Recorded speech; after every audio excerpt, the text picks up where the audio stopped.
नमस्कार विद्यार्थी मित्र हो. आपण BITYच्या 5व्या सेमिस्टरला राजकीय पक्ष पद्धती हा एक पेपर त्या ठिकाणी ठेवलेला आहे. त्याच्या अनुषंगाने जो आज आपण टॉपिक बघणार आहोत तो म्हणजे राष्ट्रीय पक्षांची ध्येय धोरणे आणि कोणकोणत्या स्वरूपामध्ये त्यांची उद्दिष्टे त्या ठिकाणी आपल्याला दिसून येतात, त्यांचा अभ्यास या ठिकाणी करावा लागेल. एकंदरीत भारतामध्ये राजकीय पक्षची वैशिष्ट्ये अनेक स्तरावरती आपल्याला दिसून येतात. कालच्या तासिकेमध्ये आपण राजकीय पक्ष म्हणजे काय, राजकीय पक्ष हे कशा स्वरूपाचे निर्माण झालेले आहेत, राजकीय प्रक्रियेचा एक भाग म्हणून ते लोकशाहीसाठी का आवश्यक असतात याची माहिती बघितलेली आहे. राजकीय पक्ष उद्दिष्ट सत्ता संपादन करणे हे असते. याचबरोबर संघटित एक तत्वज्ञान त्यांचं त्या ठिकाणी आपल्याला दिसून येते आणि सनदशीर मार्गाने आपल्या राष्ट्रीय स्वरूपाच्या स्थानिक पातळीवरच्या स्वरूपात ज्या काही मागण्या आहे त्यासाठी सत्ता काबीज करण्याचं ध्येय त्या ठिकाणी प्रत्येक राजकीय पक्ष ठेवत असताना आपल्याला दिसून येतं. पण अशा स्वरूपामध्ये राजकीय पक्षाची काही वैशिष्ट्ये देखील आपल्याला त्या ठिकाणी बघायला मिळतात. या वैशिष्ट्यामध्ये आपण बघितलं की प्रत्येक राष्ट्रीय पक्षाचे वेगवेगळे उद्दिष्टे ध्येय धोरणे वेगवेगळे असतात. कारण मानवी स्वभाव, आर्थिक, सामाजिक, राजकीय दृष्टिकोन, परिस्थिती, धार्मिक श्रद्धा, अंधश्रद्धा ह्या वेगवेगळ्या स्वरूपाचे आपल्याला दिसून येत असतात. आणि या मानवी स्वभाव, धार्मिक, राजकीय समस्यांमधून प्रत्येक राजकीय पक्ष त्या ठिकाणी निर्माण होत असतो. परंतु या राजकीय पक्षाची काही समान वैशिष्ट्ये देखील आपल्याला त्या ठिकाणी दिसून येतात. मग या वैशिष्ट्यामध्ये सर्वप्रथम राजकीय पक्ष निर्माण होण्यासाठी लोकांचा एक समूह त्या ठिकाणी असणं अत्यंत गरजेचं आहे. कारण वेगवेगळी विचारसरणी किंवा विखुरलेल्या लोकांचा राजकीय पक्ष त्या ठिकाणी निर्माण होऊ शकत नाही. त्यांचं एक असं स्वरूपाचं संघटन त्या ठिकाणी असणं अत्यंत गरजेचं आहे. म्हणून प्रत्येक राजकीय पक्ष बघा दरवर्षी आपल्या राजकीय पक्षाची नोंदणी त्या ठिकाणी करण्याचं काम त्या ठिकाणी करत असतात. आणि ह्या नोंदणीमध्ये जास्तीत जास्त सामान्य जनतेचा त्या ठिकाणी सहभाग नोंदवण्याचं काम आपल्या राजकीय पक्षाकडून त्या ठिकाणी करत असतात. अशा स्वरूपामध्ये राजकीय पक्ष हे एक अत्यंत महत्त्वाचं संघटन आपल्याला त्या ठिकाणी दिसून येते. त्यानंतर केवळ माणसाचं किंवा मनुष्याचं संघटन म्हणजे राजकीय पक्ष होत नाही, तर त्या ठिकाणी विशिष्ट अशी विचारधारा त्या ठिकाणी असणं अत्यंत गरजेचं असते. कारण विशिष्ट विचारधारा म्हणजे विशिष्ट तत्वज्ञान, या तत्वज्ञानाशिवाय राजकीय पक्ष त्या ठिकाणी निर्माण होऊ शकत नाही. आपण बघितलं की पाठीमागे जे काही पक्ष काँग्रेस निर्माण झाला होता त्याचं विशिष्ट एक तत्वज्ञान होतं. भारताच्या सर्वप्रथम सनदशीर मागण्या शासनापुढे ठेवणे. त्यानंतरच्या काळात राष्ट्रीय पक्षाचं ध्येय होतं की भारताला स्वातंत्र्य चळवळीमध्ये नोंदवणं आणि इंग्रजी राजवटीतून भारताला स्वातंत्र्य कसं मिळवता येईल ही भूमिका त्या ठिकाणी राष्ट्रीय काँग्रेसने त्या ठिकाणी घेतली. नंतरच्या काळामध्ये 1926ला कॉम्रेड पक्षाची स्थापना झालेली आपण बघितली. 1906ला मुस्लिम लीगची स्थापना झालेली आहे. कारण विशिष्ट तत्वज्ञान त्या ठिकाणी पक्षाचं स्वातंत्र्य काळामध्ये आहे. स्वातंत्र्यपूर्व काळामध्ये देखील अनेक पक्ष त्या ठिकाणी निर्माण झाले होते. त्यामध्ये मार्क्स असेल, साम्यवादी पक्षाबरोबर मुस्लिम लीग पक्ष असेल 1906चा, यांचं विशिष्ट अशी तत्वज्ञान त्या ठिकाणी आहेत. कम्युनिस्ट पक्ष हा साम्यवादी विचारसरणीत भारताचा विकास होईल अशी भूमिका त्या ठिकाणी त्यांनी घेतलेली होती. मुस्लिम लीग हे मुस्लिम ध्येय साध्य करण्यासाठी किंवा समस्या निर्माण करण्यासाठी मुस्लिम लीगची स्थापना त्या ठिकाणी केली गेलेली आपल्याला दिसून येते. म्हणजे विशिष्ट प्रकारचं तत्वज्ञानाशिवाय राजकीय पक्ष अस्तित्व देऊ शकत नाही. नंतरच्या काळामध्ये जे समाजवादी पक्ष निर्माण झालेले आहेत, राष्ट्रीय BJP असेल, समाजवादी असेल, जनता दल असेल, बहुजन समाजवादी पक्ष असेल, समाजवादी पार्टी, असे विविध राज्यातील अनेक प्रादेशिक पक्ष विशिष्ट प्रकारचं तत्वज्ञान आज प्रत्येकाकडे आहे. म्हणूनच या ठिकाणी काय लक्षात येतं आपल्या की विशिष्ट स्वरूपाचं तत्वज्ञान त्यांचं त्या ठिकाणी असावं लागतं. तरच काय होत असते की त्यांच्यासमोर एक राजकीय पक्ष निर्माण त्या ठिकाणी होत असतो. त्यानंतर कायदेशीर मार्गाने सत्ता संपादन करण्याची इच्छा असावी लागते.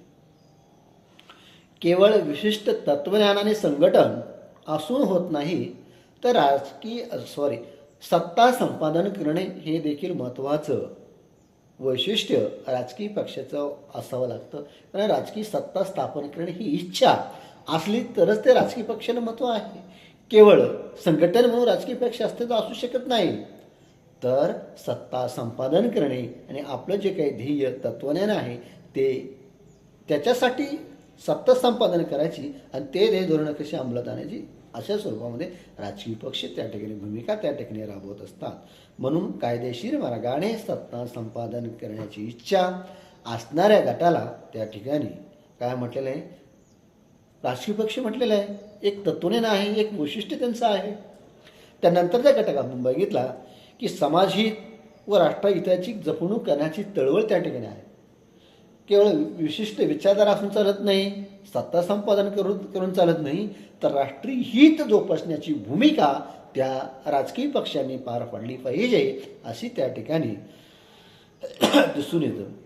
समाजहित देखील राजकीय पक्षाने केलं पाहिजे. समाज आणि राष्ट्रहित हे दोन्ही तत्वज्ञान त्या ठिकाणी त्यांच्या अंगभूत प्रत्येक राजकीय पक्षाच्या असावी लागतात आणि लोकांचा पाठिंबा असावा लागतो. कारण लोकांच्या पाठिंब्याशिवाय कोणताही राजकीय पक्ष स्थापन होऊ शकत नाही. अशा स्वरूपाचे ढोबळ मानाने राजकीय पक्षांची आपल्याला 6 स्वरूपाचे वैशिष्ट्य त्या ठिकाणी दिसून येतात. पहिलं आपण बघितलं त्या ठिकाणी की लोकांचा समूह राजकीय पक्ष असण्यासाठी असावा लागतो. केवळ निवड समूह असून चालत नाही, त्यांची एक विशिष्ट विचारधारा, विशिष्ट तत्वज्ञान त्या ठिकाणी असतं. आज भारतामध्ये अनेक पक्ष आहेत. या प्रत्येक पक्षाची एक स्वतःची आयडिओलॉजी आहे, एक स्वतःचं तत्वज्ञान त्या ठिकाणी आहे. प्रादेशिक पक्षाचं आपल्या प्रदेशाच्या इच्छा आकांक्षा पूर्ण करण्याची भूमिका त्या ठिकाणी राबवलेली आहेत. राष्ट्रीय पक्ष हे राष्ट्रीय पातळीवर एक स्वप्न त्या ठिकाणी घेऊन उतरलेले आपल्याला दिसून येतात. म्हणजेच काय की विशिष्ट तत्वज्ञान त्यांचं असावं लागतं आणि कायदेशीर मार्गाने सत्ता संपादन करण्याची इच्छा देखील त्यांची असावी लागते. केवळ तत्वज्ञाने असून होत नाही, तर निवडणुका लढण्यामध्ये किंवा निवडणुका सहभागी घेतल्या पाहिजे. निवडणुकीमध्ये सहभागाबरोबर सत्ता संपादन करण्याची भूमिका राजकीय पक्षाने केली गेली पाहिजे. ही देखील एक महत्त्वाची अट त्या ठिकाणी आपल्याला दिसून येते. आणि समाजहित व राष्ट्रहिताची जपणूक देखील त्यांना करावी लागते. निवडणुकीमध्ये सहभाग घ्यायचा, सहभागाबरोबरच सत्ता संपादन करायची आणि सत्ता संपादन कशासाठी करायची की समाजहिताबरोबर राष्ट्रहित या दोन्ही गोष्टीचा त्या ठिकाणी संगम त्या ठिकाणी राष्ट्रीय पक्षामध्ये असावा लागतो. या दोन्ही गोष्टीचा संगम जर निर्माण झाला तरच तो राजकीय पक्ष त्या ठिकाणी चांगल्या पद्धतीनं त्या ठिकाणी आपल्याला काम करताना त्या ठिकाणी दिसून येतो. आणि समाजहित राष्ट्रहित जर जोपायचं असेल तर लोकांचा पाठिंबा देखील असावा लागतो.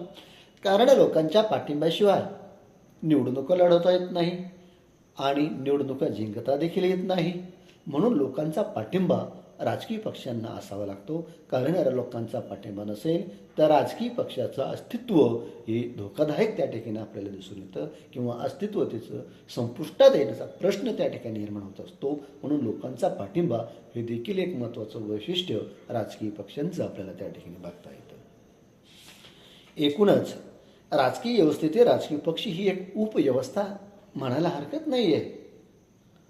पक्ष ही एक आता चिरकालीन संस्था बनली आहे. पक्षांच्या स्वरूपात रचनेत परिस्थितीनुसार बदल होत असतो. आपण बघितलं की स्वातंत्र्यपूर्व ते राष्ट्रीय पक्ष, साम्यवादी पक्ष यांच्या स्वरूपात आमूलाग्र बदल त्या ठिकाणी झालेले आहेत.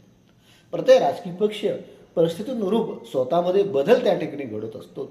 म्हणूनच अनेक राजकीय पक्षांची चिन्हे वेळोवेळी बदललेली दिसतात.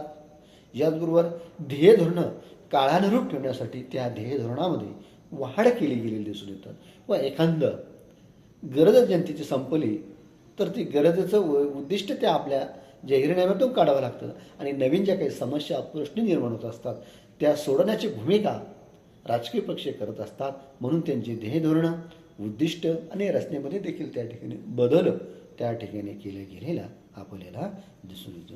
म्हणून मग राजकीय पक्षांच्या वाढीसाठी 3 महत्त्वाचे बदल त्या ठिकाणी असतात. पहिला बदल म्हणजे संस्थात्मक सिद्धांत त्या ठिकाणी अत्यंत आवश्यक असतात. ऐतिहासिक सिद्धांत आणि विकासात्मक सिद्धांत मानले जातात.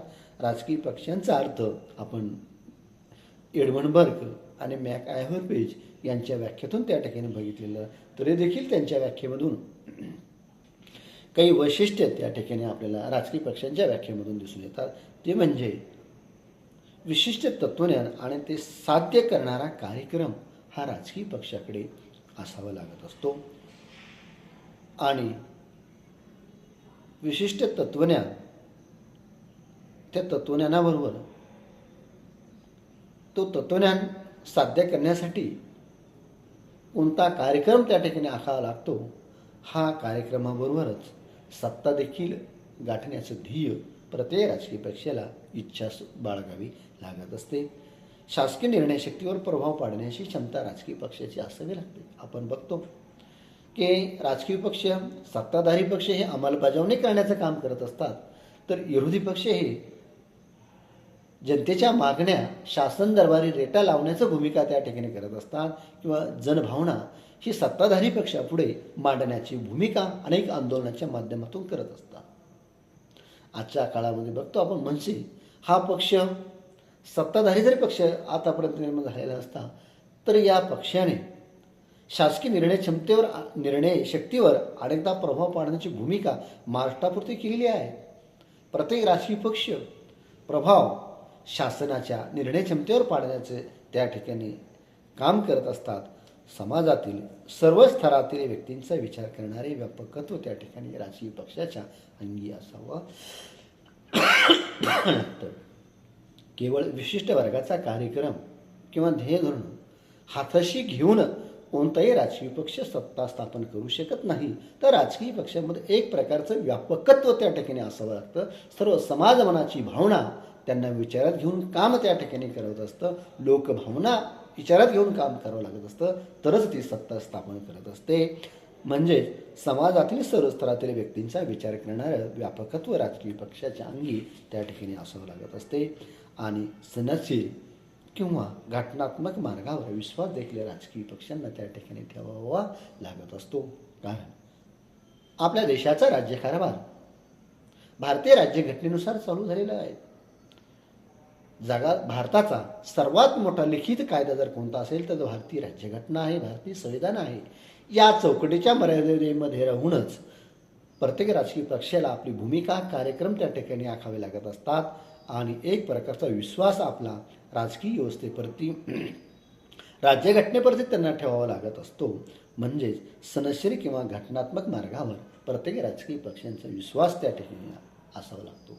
घटनाबाह्य जर कृती जर केली तर त्या राजकीय पक्षाला जनभावना लोप पावते. अनेकदा सर्वोच्च न्यायालयाचे खडेबोल सुनावले जातात किंवा त्याचे नोंदणी अधिकृतरित्या कॅन्सल करण्याची भूमिका देखील अनेकदा सर्वोच्च न्यायालय किंवा त्या ठिकाणी शासन त्या ठिकाणी करत असताना आपल्याला दिसून येते. म्हणजेच अनेक प्रकारची बहुविधता राजकीय पक्षामध्ये असावी लागत असते. आणि कार्यकर्त्यांचं एक फळी किंवा संच देखील त्या ठिकाणी असावा लागत असतो. कारण कार्यकर्त्याशिवाय नेतृत्वाला किंमत नसते. कार्यकर्त्यांना नेतृत्व नसेल तर राजकीय पक्षाला देखील काय आहे, कोणत्याही प्रकारची किंमत त्या ठिकाणी असून भागत नाही. म्हणून एक प्रकारची फळी त्या ठिकाणी असावी लागते. म्हणजे एक प्रकारची नेते, त्यानंतर ज्येष्ठ नेते, कार्यकर्ते, सामान्य जनता, असं एक स्ट्रक्चर किंवा रचना त्या ठिकाणी प्रत्येक राजकीय पक्षाची त्या ठिकाणी निर्माण होत असते. अशा स्वरूपामध्ये तिन्ही घटक हे असणं अत्यंत महत्त्वाचे आहे. आजच्या या तासिकेमध्ये आपण राजकीय पक्षांची वैशिष्ट्ये त्या ठिकाणी बघितलेली आहेत. राजकीय पक्षाची जे काही व्याख्या आहेत त्या व्याख्येमध्ये आपल्याला राजकीय पक्षांचे वैशिष्ट्ये त्या ठिकाणी दिसून येतात. त्याचबरोबर काही संस्थात्मक, विकासात्मक, ऐतिहासिक सिद्धांत देखील त्यांचे राजकीय पक्षांचे त्या ठिकाणी आपल्याला बघितलेले आहेत. अशा स्वरूपामध्ये आजच्या या तासिकेला आपण या ठिकाणी पूर्णविराम देऊन नक्कीच तुम्हाला राजकीय पक्षांची वाटचाल किंवा ध्येय धोरण उद्दिष्टाबरोबर एक प्रकारचा त्यांच्या वैशिष्ट्यांची रचना किंवा वैशिष्ट्ये सर्वांच्या लक्षात आले असतील अशी इच्छा या ठिकाणी मी बाळगतो आणि आजच्या या तासिकेला आपल्या सर्वांना मी पूर्ण विराम देतो. तत्पूर्वी सर्वांचे मनपूर्वक धन्यवाद.